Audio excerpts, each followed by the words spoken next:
sir. Pag-usapan ho natin to. Hindi ko tatanggap.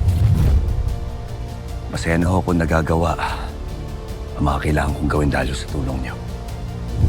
Ang labanan ng kasamaan.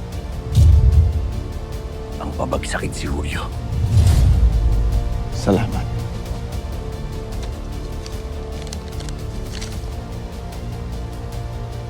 Dahil malinaw na sa'yo kung bakit